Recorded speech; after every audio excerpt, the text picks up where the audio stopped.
Didn't think I was gonna leave you out because you didn't have a dishwasher, right? Why the fuck would I do that? That's mean. Okay, so we don't have a dishwasher, so we can't do it the most low effort way possible. Totally fine. If we're gonna hand wash our dishes, we might as well do it in a way that makes the process go by a little faster or a little easier. So let's start over with washing dishes.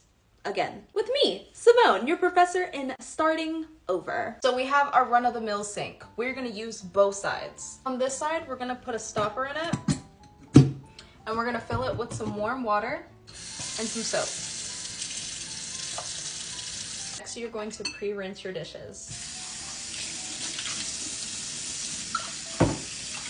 Now, this is not an optional step. You do not want to wash your dishes in dirty dishwater. At my old job, I used to get on to people about that all the time.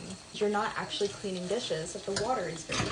Let's just say you were cooking something and you got something that's a little bit stuck to the bottom of your pot or pan. You have the option to scrub it, but if we're trying to do less work here because we're a little tired, a little eepy, I got something a little better for you. So, we're gonna take some hot water, and we are going to fill the pot. Now that we're at the stove, we're gonna turn the burner on. And we are going to let the pot simmer or boil, and it's going to lift all of that food and burnt stuff out of the pot. So all we have to do is rinse it off, and then we can start scrubbing if we need to. And while we're waiting for the pots to simmer, we're gonna get started with washing our dishes. So when it comes to the materials that we're gonna be using to wash our dishes, we got a couple of options. We have ye old dish rag. We have a little scouring sponge, and then we have our dishwashing brush. Now, like I said in part one, if washing dishes with your bare hands is a really bad sensory experience for you, then I would recommend getting latex gloves. Latex gloves are those like really long dishwashing gloves, so your hands and your forearms are not touching anything that's in here. But if you don't have dishwashing gloves, then I would still recommend this like scrubbing brush because you have minimal contact with the dishes. It's like has like a longer neck, so you're not touching it as much. You're just gonna be touching it with like your non-dominant hand. So I'm gonna go through all three of the things that I would use and recommend to wash dishes, and you can pick your preference from there. So we're gonna start with the dish rag. You are just going to pick up some suds out of the dishwater. You're going to scrub and wipe down everything on both sides, and then you're gonna put it on the other side of the sink. With the sponge, you're just going to do the same thing.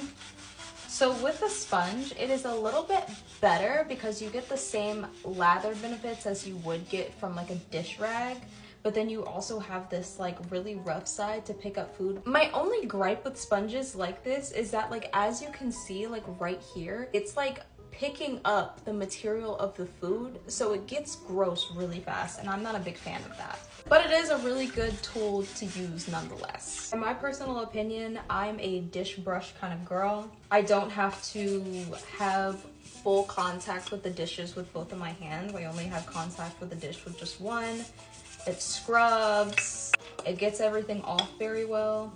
And then also it's easy to rinse off if the bristles get kind of gross. Okay, beautiful. All your dishes are out of the dishwater and just sitting here waiting to be rinsed. I have a gooseneck sink. I think that's what that's called. But anyways, I'm going to take my sprayer, turn the water on, put it on this setting, and just go over my dishes. And if there's any residual soap that I have to get out, then I'll just do it individually. But usually this just works across the board. We're being a little lazy here. As long as it's fucking clean, that's okay. After that, I don't have a traditional dish rack.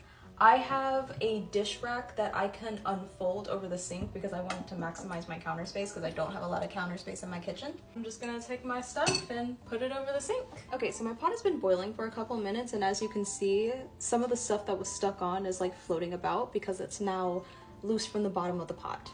You can see it's all rehydrated and softened. And I can just take my sprayer and just like that, clean pot, kind of.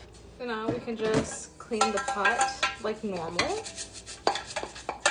and stick it on the rack. Now you can stop here and leave your dishes on the dish rack. Personally, that's what I would do because I don't like going through the process of drying dishes. Like, I feel like I've already had enough by this point. But you can just take a drying towel, wipe it down, make sure it is nice and dry. But no matter what you do, you have some clean dishes now. Go you.